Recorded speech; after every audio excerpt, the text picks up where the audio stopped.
কে হচ্ছেন বাংলাদেশের পরবর্তী রাষ্ট্রপতি? এই প্রশ্ন ঘিরে রাজনৈতিক অঙ্গনে শুরু হয়েছে জোরালো আলোচনা। বিভিন্ন মহলে ভেসে বেড়াচ্ছে একাধিক সম্ভাব্য নাম। রাষ্ট্রপতি নির্বাচনে প্রার্থী মনোনয়নের ভার প্রধানমন্ত্রী তারেক রহমানের হাতে তুলে দিলেন বিএনপির স্থায়ী কমিটির সদস্যরা।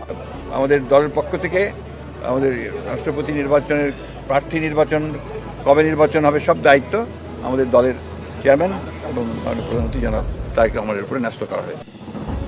রাষ্ট্রপতি মোহাম্মদ শাহাবুদ্দিনের পদত্যাগের পর থেকেই রাজনীতি অঙ্গনে আলোচনা শুরু হয়েছে কে হচ্ছেন নতুন রাষ্ট্রপতি। বিএনপি সরকার এই রাষ্ট্রপতির পদ নিয়ে খুব চিন্তিত হয়েছেন। তারা এমন কাউকে বসাবেন না যাকে বসালে তাদের রাজনৈতিক দলের ভাবমূর্তি নষ্ট হতে পারে। আর এই জায়গায় সামাজিক যোগাযোগ মাধ্যমে গুঞ্জন ওঠে জুবাইদা রহমানের নাম। সামাজিক যোগাযোগ মাধ্যমে ঘুরে বেড়াচ্ছে রাষ্ট্রপতি হতে পারেন তারেক রহমানের স্ত্রী জুবাইদা রহমান। সাধারণত রাষ্ট্রপতি পদ থেকে 90 দিনের মধ্যেই নতুন রাষ্ট্রপতিকে নির্বাচিত করতে হবে। তাই সময় যত পেরিয়ে যাচ্ছে রাষ্ট্রপতি নিয়ে গুঞ্জন ততই বৃদ্ধি পাচ্ছে। তাই তো সরকার মহলের ঊর্ধ্বতন বিএনপির নেতাকর্মীদের নিয়ে আলোচনা সভা করেছে রাষ্ট্রপতি নির্বাচন বিষয় নিয়ে। কে হতে চাচ্ছেন নতুন রাষ্ট্রপতি? প্রথমবারের মতো মহিলা রাষ্ট্রপতি কি হবেন জুবাইদা রহমান, নাকি বিএনপির সিনিয়র নেতাকর্মীদের মধ্যে থেকেই নির্বাচিত হবে এই রাষ্ট্রপতি? বাংলাদেশের রাষ্ট্রপতির চেয়ারটা এখন শূন্য। ভারপ্রাপ্ত দায়িত্বে আছেন স্পিকার হাফিজ উদ্দিন আহমদ। কিন্তু প্রশ্ন হল, কে বসবেন সেই চেয়ারে স্থায়ীভাবে? মোহাম্মদ শাহাবুদ্দিনের পদত্যাগের পরপরই বিএনপির করিডোরে শুরু হয়েছে ফিসকিশানি। সংবিধান বলছে মাত্র 90 দিনের মধ্যে নতুন রাষ্ট্রপতি নির্বাচন করতেই হবে। কিন্তু এই 90 দিনে বিএনপি কি তাদের পারফেক্ট ম্যান খুঁজে পাবে? সূত্র বলছে এবার কিন্তু সাধারণ কোনো নিয়োগ নয়। প্রধানমন্ত্রী তারেক রহমান নিজেই একের পর এক জ্যেষ্ঠ নেতাদের সঙ্গে গোপন বৈঠক করছেন। কেন এত সতর্কতা? কারণ এবারের রাষ্ট্রপতি হতে হবে এমন একজন যার ব্যক্তিত্ব নিয়ে কেউ প্রশ্ন তুলতে পারবে না, যার অতীত একদম স্বচ্ছ, যিনি হবেন সবার কাছে গ্রহণযোগ্য। বিএনপির নীতি নির্ধারণী মহলে এখন 4টি নাম ঘুরে ফিরে আসছে। প্রথম নাম মির্জা ফখরুল ইসলাম আলমগীর। 15 বছরেরও বেশি সময় ধরে বিএনপির সবচেয়ে পরিচিত মুখ। আন্দোলনে হোক, নির্বাচনে হোক, নাকি বিদেশি প্রতিনিধিদের সঙ্গে বৈঠকে সব সময় সামনের সারিতে তিনি। তরুণদের কাছেও তার জনপ্রিয়তা চোখে পড়ার মতো। কিন্তু এখানেই জটিলতা। রাষ্ট্রপতি হতে গেলে তাকে দলীয় রাজনীতি পুরোপুরি ছাড়তে হবে, আর সেটাই বিএনপির জন্য সবচেয়ে বড় দ্বিধা। মির্জা ফখরুলের মতো শক্তিশালী নেতাকে হারিয়ে কি দল দুর্বল হয়ে পড়বে না? এই প্রশ্ন নিয়েই এখন দলে দুটো ক্যাম্প তৈরি হয়েছে। দ্বিতীয় নাম খন্দকার মোশাররফ হোসেন। অভিজ্ঞতার ভাণ্ডার বলতে গেলে উপচে পড়ছে। 4 বার এমপি নির্বাচিত, সাবেক মন্ত্রী, দীর্ঘদিনের রাজনীতিবিদ। নীরব থাকেন বেশি, কিন্তু ওজনদার কথা বলেন। তাহলে কি তিনিই সবচেয়ে নিরাপদ পছন্দ? তৃতীয় নাম নজরুল ইসলাম খান। প্রায় 5 দশক ধরে রাজনীতির সঙ্গে যুক্ত। বর্তমানে প্রধানমন্ত্রীর রাজনৈতিক উপদেষ্টা হিসাবে কাজ করছেন, যার মানে তারেক রহমানের একদম কাছের মানুষ। আর সেই কারণেই চমকপ্রদ খবর। জানা গেছে তারেক রহমান রাষ্ট্রপতি পদ নিয়ে তার সঙ্গেও বিস্তারিত আলোচনা করেছেন। কিন্তু সেই আলোচনা কতদূর গড়িয়েছে? এটা কি শুধুই একটা অপশন, নাকি আরও কিছু? চতুর্থ নাম ডক্টর মাহবুবুল্লাহ। ঢাকা বিশ্ববিদ্যালয়ের সাবেক অধ্যাপক, শিক্ষাবিদ হিসাবে সম্মানিত। কিন্তু প্রশ্ন হল, দলীয় রাজনীতির গভীরে তার অবস্থান কতটা? এখানেই আসল চমক। একজন সরকারি কর্মচারীর নামও নাকি টেবিলে এসেছিল, কিন্তু বিএনপির অনেক নেতাই তাতে কড়া আপত্তি জানিয়েছেন। কেন? তাদের যুক্তি, যিনি রাষ্ট্রপতি হবেন তাকে বিএনপির ইতিহাস জানতে হবে, জিয়াউর রহমানের আদর্শ বুঝতে হবে, নেতাকর্মীদের কাছে তার সম্মান থাকতে হবে। বিএনপির এক শীর্ষ নেতা ডেইলি স্টারকে জানিয়েছেন, প্রার্থী বাছাইয়ে কয়েকটা বিষয় অবশ্যই দেখা হবে: রাজনৈতিক অভিজ্ঞতা, দলে অবস্থান, মানুষের কাছে গ্রহণযোগ্যতা, কোনো বিতর্কিত অতীত আছে কিনা, এমনকি স্বাস্থ্যের বিষয়টাও মাথায় রাখা হচ্ছে।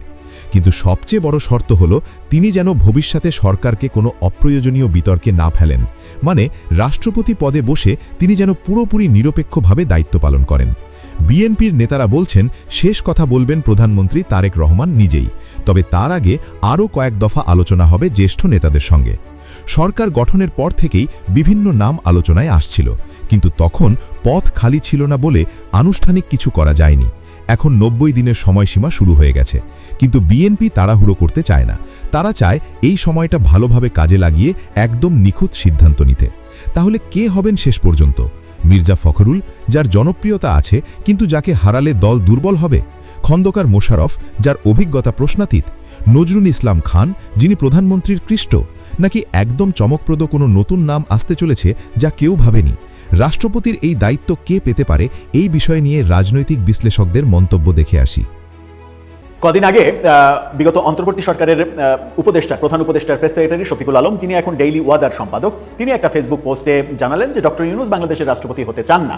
তিনি এখন তার 3-0 যে আবিষ্কার, সেই আবিষ্কার নিয়ে সারা বিশ্বব্যাপী কাজে ব্যস্ত রয়েছেন। তিনি রাষ্ট্রপতির দায়িত্ব নেবেন না। যখন রাষ্ট্রপতি ইস্যুতে অন্য নাম আলোচিত কিংবা চূড়ান্ত ব্যাপারগুলো শোনা যাচ্ছিল, তখন তিনি এরকম একটা পোস্ট দিয়েছিলেন। সেই পোস্টেই ব্যক্তিগতভাবে আমার সন্দেহ তৈরি হয়েছিল যে এই পোস্টটা দেয়া যেন জনগণ এটার ব্যাপারে সচেতন না থাকে, সেই ব্যাপারটা নিশ্চিত করতে, এবং ভেতরে ভেতরে প্রফেসর ইউনূসকে রাষ্ট্রপতি করার চূড়ান্ত প্রক্রিয়া যেন তারা খুব সহজেই চালাতে পারেন, এই ব্যাপারেই কৌশলে এই পোস্টটা দেওয়া হয়েছিল। এখন মাত্র কয়েকদিন পরে এসে এখন ব্যাপারটা প্রমাণিত হলো। মনে হচ্ছে যে একটা বিগ ইনভেস্টমেন্ট করা হয়েছে।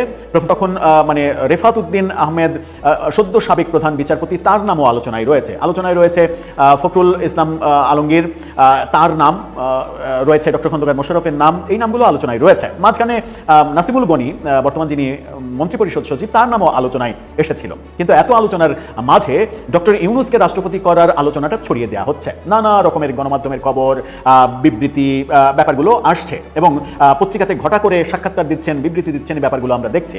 বিএনপি সেই ফাঁদে পা দেবে? গত বছরের জুন মাসে বিএনপির পক্ষ থেকে এরকম একটা অবস্থান জানানো হয়েছিল যে প্রফেসর ইউনূসকে, মানে তারা যদি ক্ষমতায় যেতে চায় তাহলে প্রফেসর ইউনূসকে তারা দেশের কাজে লাগাতে চায়। এরকম একটা খবর সমকালেও হয়েছিল। সমকালের সেই শিরোনামটা, গত বছরের জুন মাসের শিরোনামটা দেখে নিন।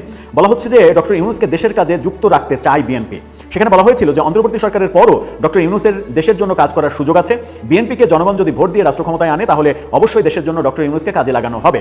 দেশকে কিভাবে এগিয়ে নিয়ে যাওয়া যায় এ ব্যাপারে তার পরামর্শ নেওয়া হবে। এরকম আরও যারা আছেন, আমার মনে হয় না এই কারণেই যে ডোনাল্ড ট্রাম্পের কোনোভাবেই সুদৃষ্টি নেই ডক্টর ইউনূসের প্রতি। ডোনাল্ড ট্রাম্পের নির্বাচনের বিপক্ষে হিলারি ক্লিন্টনের পক্ষে $500 মিলিয়ন ইনভেস্ট করেছিলেন ডক্টর ইউনূস, এবং সেই সময় ডোনাল্ড ট্রাম্প তার সম্পর্কে কি বলেছিলেন, মানে ডক্টর ইউনূস ডোনাল্ড ট্রাম্প সম্পর্কে কি মন্তব্য করেছিলেন, এগুলো কিন্তু পত্রিকাতে খুঁজলেই পাওয়া যায়। সুতরাং ডোনাল্ড ট্রাম্প প্রশাসন কোনোভাবেই ডক্টর ইউনূসকে চাইবে না, এটা দিনের আলোর মতো পরিষ্কার।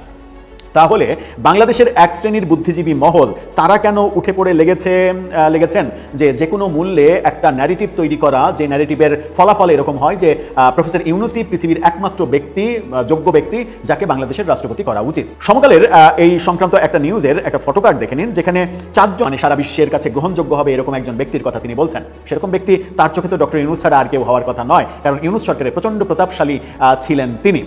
এবং শেখ হাসিনার সরকার পতনের ব্যাপারে ডক্টর ইউনূসের যদি কোনো ভূমিকা থেকে থাকে তাহলে বদিউল আলম মজুমদারেরও ভূমিকা ছিল, এটাও মোটামুটি ক্লিয়ার।